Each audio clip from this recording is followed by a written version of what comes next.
રાજકોટ ગંધેશ્વરમાં ગુજરાતી અને સામાજિક વિજ્ઞાન ભણાવું છું. ધોરણ 6 થી 8. છેલ્લા 11 વર્ષથી હું બરોડા હાઈસ્કૂલમાં છું.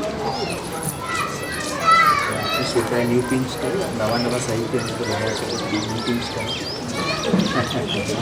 એક નવી ઓળખ તમને મળી પણ આવી શકો, પત્ની પણ હશો, પણ હશો.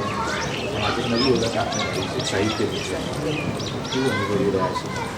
ના, ખરેખર બહુ મજા આવી મને તો બાળકોને સાથે કામ કરવાની. મેં જે વિચાર્યું હતું એના કરતાં પણ વધારે મજા આવી. જ્યારે અહીંયા વાર્તા કહેવા આવી એના પહેલાં એવું જ મેં મનમાં વિચારી લીધું હતું કે બધા આ રીતના બાળકો હશે, વાર્તા કહીશ, મજા આવશે, એટલે બહુ મજા આવશે એવા આશય સાથે જ આવી હતી. પણ જે વિચાર્યું હતું એના કરતાંય વધારે મજા આવી. ખૂબ સરસ. આ સરસ મિત્રોને પહેલી વાર જ મળે. હા, વાર્તા પસંદ કરી હતી, તમારે કેવી રીતના કહેવી છે પણ તમે ગોઠવીને આવ્યો, તો જે રીતના ગોઠવીને આવ્યો તો એ રીતના જ તમે વાર્તા કરી કે થોડુંક ફેરબદલ કર્યો સરળ જોયું? ના, અમારું આયોજનમાં લગભગ બહુ કંઈ ફેરફાર કરવો પડ્યો નથી. બાળકોએ સરસ સહકાર આપ્યો. મને એવો વિચાર આવતો હતો કે કદાચ હું જે રીતે વિચારીને જઉં છું, એટલે કે મારું જે પ્લાનિંગ છે એ કદાચ આયોજન મુજબ ન થાય, કારણ કે બાળકો કેવું રિએક્શન આપશે તો એમને કેવી સમજ પડશે એ ખબર નથી. તો કદાચ મારે અલગ રીતે પણ વાર્તા કહેવી પડે અથવા તો મારે પદ્ધતિમાં બદલાવ પણ લાવવો પડશે, પણ એવું ના બન્યું. એટલે મેં જે અનુમાન કર્યું હતું કે ખરેખર બાળકો આવા પ્રશ્ન પૂછીશ તો આવો જવાબ આપી શકશે, તો એવું જ બન્યું. એટલે એવું કહી શકીએ કે ખરેખર કોઈપણ પ્રકારના બાળક હોય, કોઈપણ વિસ્તારના કે કોઈપણ ક્ષેત્રના હોય, પણ બાળકોમાં જિજ્ઞાસા વૃત્તિ તો હોય જ છે. એમને નવું નવું જાણવાની જે જિજ્ઞાસા વૃત્તિ છે એ દરેક બાળકમાં પડેલી છે. અને એમને જો કંઈક નવું મળે છે તો એમના પ્રત્યે એ વિચારશીલ ચોક્કસ બને છે. ખાલી જરૂર છે એમને વિચારશીલ કરવાની, એમના વિચારોની દિશા બદલવાની. એટલે દરેક બાળકમાં આ વૃત્તિ તો છે જ.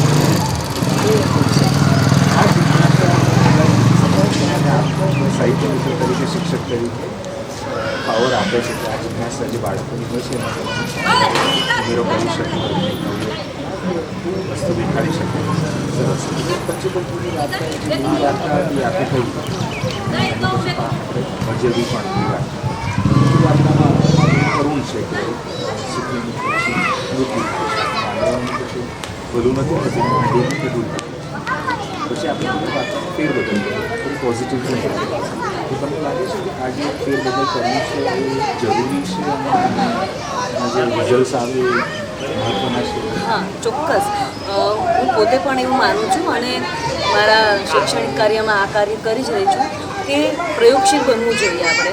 જે પરંપરાગત વાર્તા છે કે પરંપરાગત જે કંઈ બધી કથાઓ કે કવિતાઓ કે કંઈ પણ છે એમાં સમય પ્રમાણે જે આપણને જરૂરિયાત છે અથવા તો આપણે બાળકોને જે જીવન મૂલ્ય કેળવવા માગીએ છીએ એના માટે આપણે આવું કંઈક પ્રયોગશીલ પ્રયત્ન કરીએ તો ચોક્કસ આપણને પરિણામ મળે છે. ખૂબ સરસ. આ પહેલી વારના સાહિત્ય મિત્ર એનું જરા પણ નહીં લાગે અને આપણે ઘણું સરસ વાર્તાને રજૂ કહી એક સમજણ સાથે તમે વાર્તાને રહી ખૂબ આભારી છું.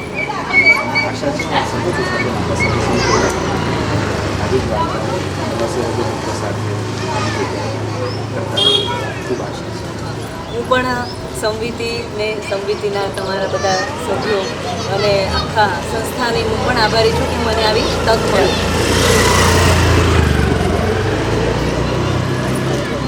આભાર. Thank you.